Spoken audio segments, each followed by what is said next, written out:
cool girl. I'm a cool girl. Ice cold, I roll my eyes at you, boy.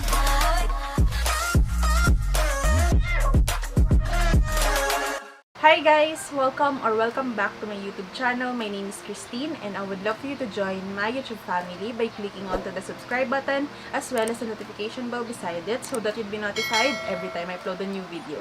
For today's video, I'll be sharing with you my thoughts about this latest product from PINKFLASH. So if you're interested to know more about this product, then just keep on watching. Recently guys, PINKFLASH has finally released their first ever makeup palette, which is called the Face Palette, and I personally got mine from their official store on Shopee for only 209 pesos each, and each of this palette comes with 6 shades of eyeshadow. You will also get 2 shades of blush, 1 shade of highlighter, and 1 shade of contour powder. So in total guys, there are 3 shades to choose from. So this one is 01 Mandarin Latte. This one is 02 Strawberry Ice. And then lastly is 03, which is Caramel Toffee.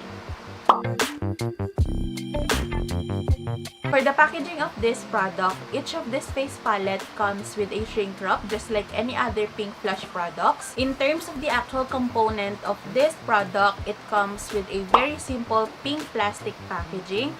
At the front, you will see the product name, which is the face palette, and then below that you will see the brand name, which is PINKFLASH. At the back, you will see the expiration date of the product, and you will also get the shade number of each palette. Unfortunately guys, this product does not include any applicator. You will only get the actual face palette. So now that we're done with the basic informations about these face palettes, let's now move on to the swatches and demo.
So I just finished swatching all of these face palettes, and so far I am really impressed with the formula of each of these face palettes. None of the shades that I've swatched are dry. All of them are very creamy, very pigmented, and none of them are crumbly or has a lot of fallout from the pan. I also love that they included a variety of different eyeshadow finishes. You can get matte, satin, shimmer, foiled, and glittery eyeshadow from these face palettes. I can't wait to try out this face palette, so now let's proceed to the demo. So I just added a generous amount of loose powder underneath my eyes just in case this face palette has a fallout. So I'm going to be applying an eyeshadow primer, and I always wear an eyeshadow primer whenever I'm going to be doing an eyeshadow look, and I think it's just fair if I'm going to be wearing an eyeshadow primer for this video. So the first palette I'll be taking is this one. This is number 2 Strawberry Ice, and I will be taking this shade as my transition shade. So like I said earlier, this palette is not powdery at all. It does not have any fallouts from the pan.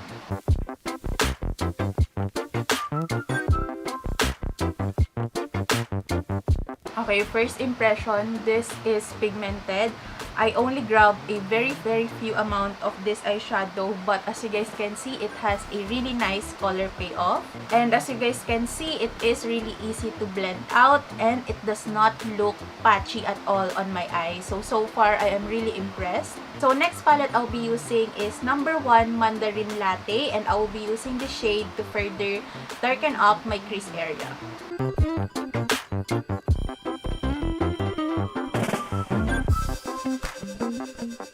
This shade is very pigmented as well. As you guys can see, it applies really nicely on top of the first shade we applied.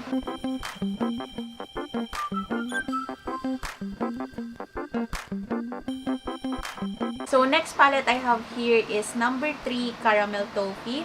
I will be taking this shade right here and I will be using this to darken up the outer corners of my eyes.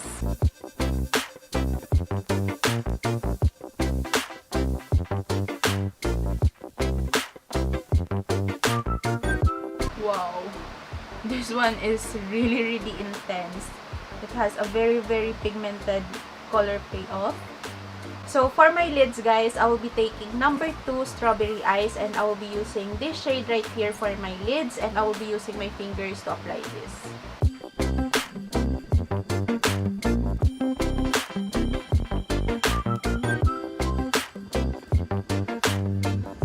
This shade is really pretty guys. It is very glittery and it does not have any fallouts underneath my eyes, which is really nice. When it comes to shades like this guys, I prefer to use my fingers compared to brush because it looks more foiled and metallic if you use your fingers. So I also wanted to try out this glitter eyeshadow right here. So I'm also going to be applying this on top of our lid shade. Oh my god, I love this glitter eyeshadow shade. It has a lot of different dimensions. This one is really pretty guys. I'm really impressed. So I think I'm satisfied with the eyeshadow look on my top lashes. I'm just going to be using the same shades for my lower lashes.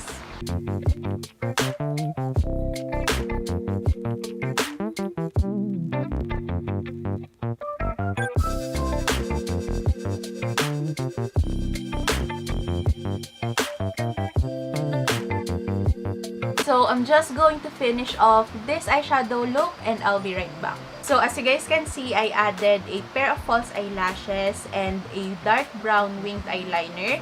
And then I went ahead and grabbed the face palette in the shade Mandarin Latte. And then I used this dark brown right here to smudge out the edges of the winged liner.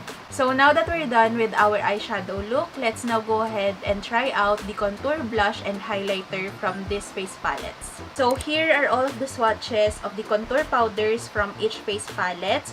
And I don't know if you guys can see the different undertones of these contour powders from the camera. But number 1 is a perfect in-between of a cool tone and warm tone contour powder. Number 2 is more of a cool tone contouring powder. And then lastly, number 3 is more of a warmer contouring powder. So I think number 1 is the perfect shade for my skin tone. So I'm going to use this contouring powder from palette number 1.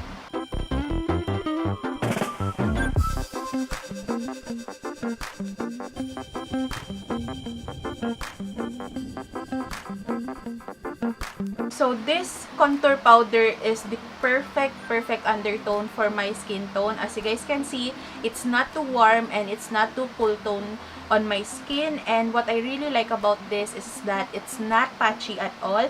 I really love the color pigmentation because it's not overwhelming. It is easy to blend out and you can definitely build up the intensity of this contour powder. So just like the eyeshadow guys, this contour powder is not powdery at all. It does not have any fallouts from the pan. Since the pan of this contour powder is a little bit small compared to other face palettes that I have in my collection, it is a little bit hard to fit a really large brush in this pan. I'm also going to use this shade to contour my nose.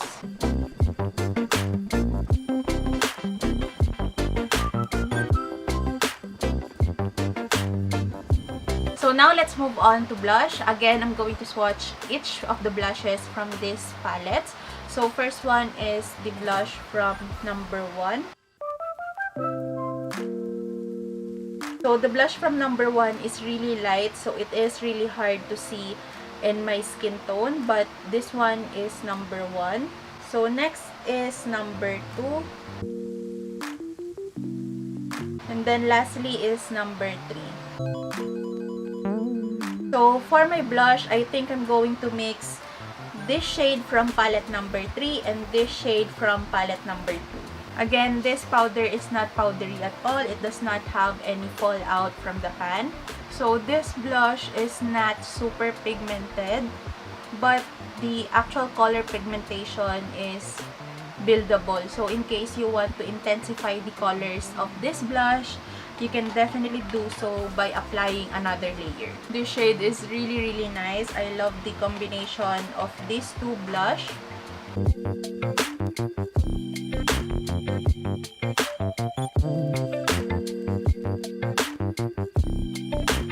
So next is highlighters. So again, I'm going to swatch each shade from each palette. So this one is number 1, number 2, and then number 3. So here are all the highlighters from each face palette. So number 1 is a light goldy champagne look.